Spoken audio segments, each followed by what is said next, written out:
warahmatullahi wabarakatuh. Perkenalkan, nama saya Nadira Ariwi Putri. Nama saya Mutisha Fitri. Nama saya Ratna Falatur Rahmania. Nama saya Fian Katia Gila. Nama aku Serta Oleh Sonadio.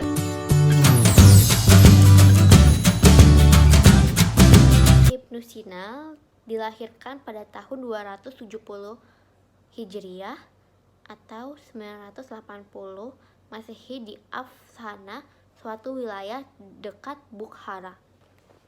Ia dibesarkan di Bukhara dan belajar falsafah kedokteran serta ilmu-ilmu agama Islam di sana. Sejarah pemikiran filsafat telah mencatat Ibnu Sina sebagai seorang filsuf Muslim yang luar biasa. Tidak hanya mewarisi sistem berpikir, namun ia adalah satu-satunya filsuf besar Islam yang telah berhasil membangun sistem filsafat yang lengkap dan terperinci.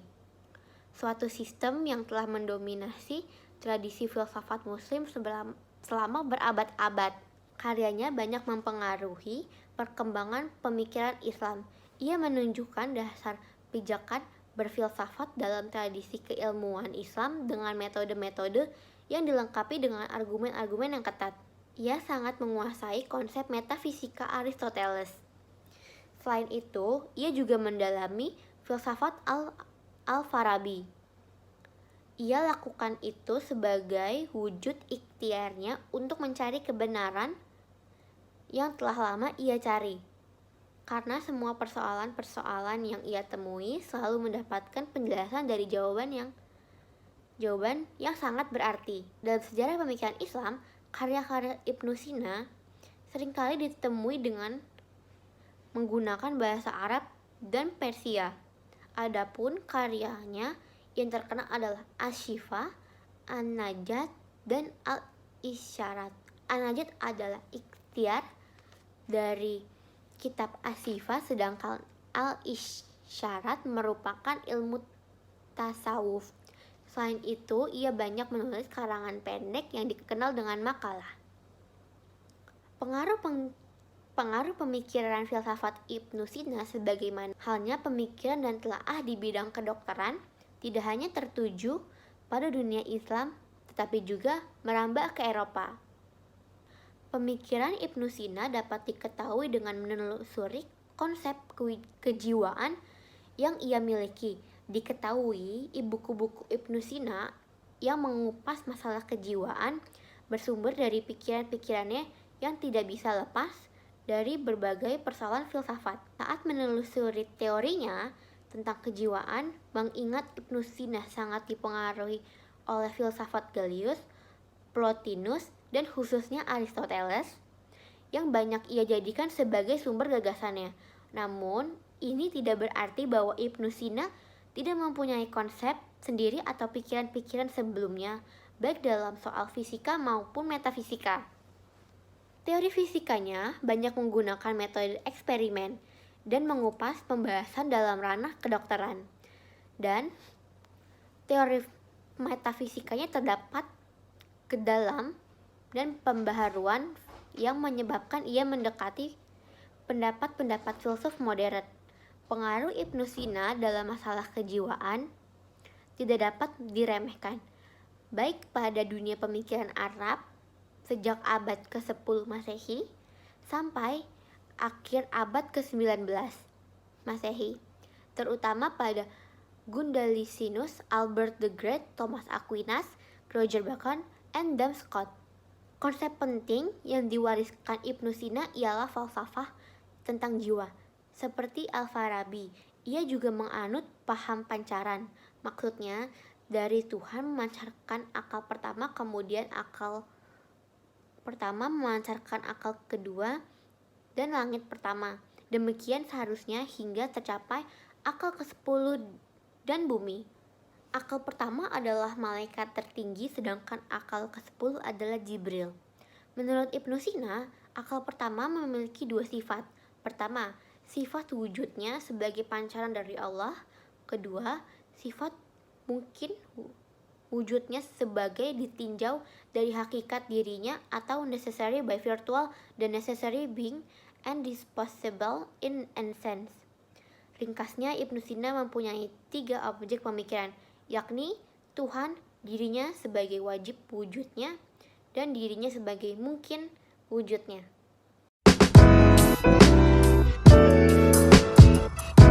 Al-Ghazali memandang disposisi manusia, human nature, sebagai sesuatu yang suci, kosong, dan murni. Dalam bahasa Arab disebut sebagai fitrah. Seperti tokoh imajinatifnya Ibnu Tufail 1105 sampai dengan 1185 Masehi. Hai bin Yaqzan yang hidup tanpa manusia lainnya. Ia berkembang menjadi manusia dengan mempelajari gerak alam di sekitarnya. Ibnu Khaldun adalah seorang sejarawan, filsuf, dan sosiolog muslim yang hidup pada abad ke-14. Karyanya yang terkenal adalah Muqaddimah atau Prolegomena, yang merupakan pengantar untuk sejarah dunia yang dianggap sebagai landasan bagi studi sosiologi dan sejarah. Perannya dalam psikologi lebih terkait dengan kontribusinya terhadap pemahaman manusia dalam konteks sejarah dan sosial. Ibnu Khaldun mengamati pola-pola perilaku manusia dan memahami pengaruh lingkungan, budaya, dan faktor sosial terhadap perkembangan masyarakat. Meskipun tidak secara eksplisit mengembangkan teori psikologis, pandangan filosofis dan sosiologisnya memberikan wawasan tentang dinamika manusia dalam berbagai konteks. Ibnu Khaldun juga menyoroti konsep as-sabiyah yang merujuk pada solidaritas sosial dalam kelompok dan berpendapat bahwa perubahan sosial berkaitan erat dengan perkembangan as-sabiyah. Meskipun tidak langsung terfokus pada psikologi individu, konsep-konsep ini memberikan kontribusi pada pemahaman psikologi kolektif dan hubungan manusia dengan lingkungan sosialnya.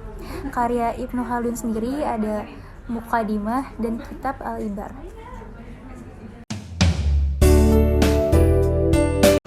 Mengenai psikologi dari tokoh saat psikologi Islam yaitu Abu Zaid Ahmed Ibnu Sahal Bahri. Dia adalah ahli geografis, matematikawan, dokter psikologi dan ilmuwan.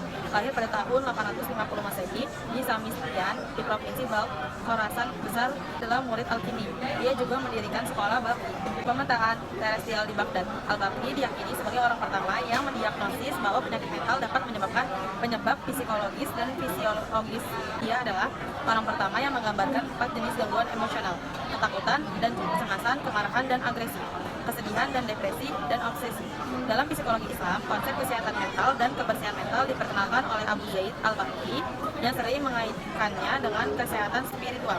Dalam karyanya Masali Al-Abdan wa Al-Anfus, rezeki bagi tubuh dan jiwa, beliau adalah orang pertama yang berhasil membahas penyakit-penyakit yang berhubungan dengan tubuh dan jiwa.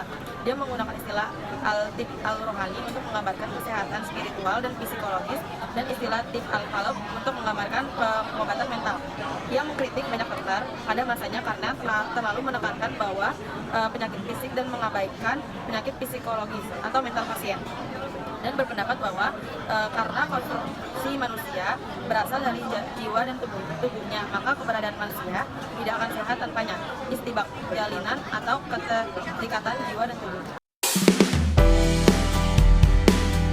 Abu Bakar Muhammad bin Zakaria Al-Razi dikenal di barat dengan nama Razes. Ia adalah salah seorang ilmuwan Iran yang hidup sekitar tahun 864 sampai 930 Masehi. Ia dilahirkan di Rai, sebuah kota tua yang dulu bernama Roje, dengan dekat Teheran, Republik Islam Iran, pada 1 Sya'ban 251 Hijriah. Pada awal kehidupannya ia sangat tertarik dengan seni musik.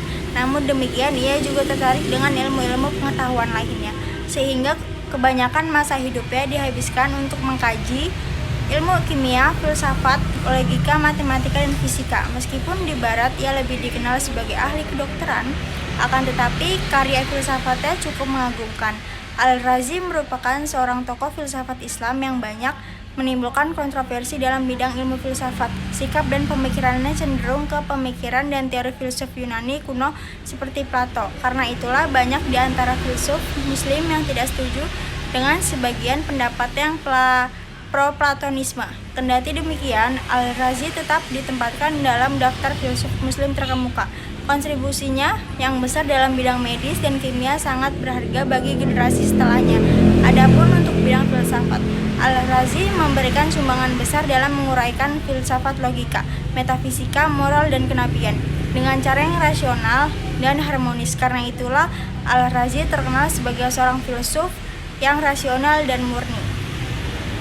Satu filsafat yang terpenting dalam karya Al-Razi yakni bahwasanya kebenaran dalam ilmu hadis merupakan suatu yang amat sulit diperoleh. Meskipun banyak tersedia referensi, namun kurang nilainya jika dibandingkan dengan praktik seorang dokter yang selalu menggunakan kekuatan pemikiran dan logikanya. Al-Razi menentang sekeras-kerasnya tindakan penipuan dan penyelewengan dalam praktik medis. Perhatian utama filsafat Al-Razi adalah jiwa, kemudian 5 yang kekal. Setelah itu moral, kenabian, dan agama yang merupakan isi pengembangan daya kritik intelektualnya. Prinsip 5 kekal menurut Al-Razi adalah sang pencipta jiwa universal, materi pertama, ruang absolut, dan waktu absolut. Prinsip 5 kekal tersebut merupakan sebuah sistem metafisika yang koheren.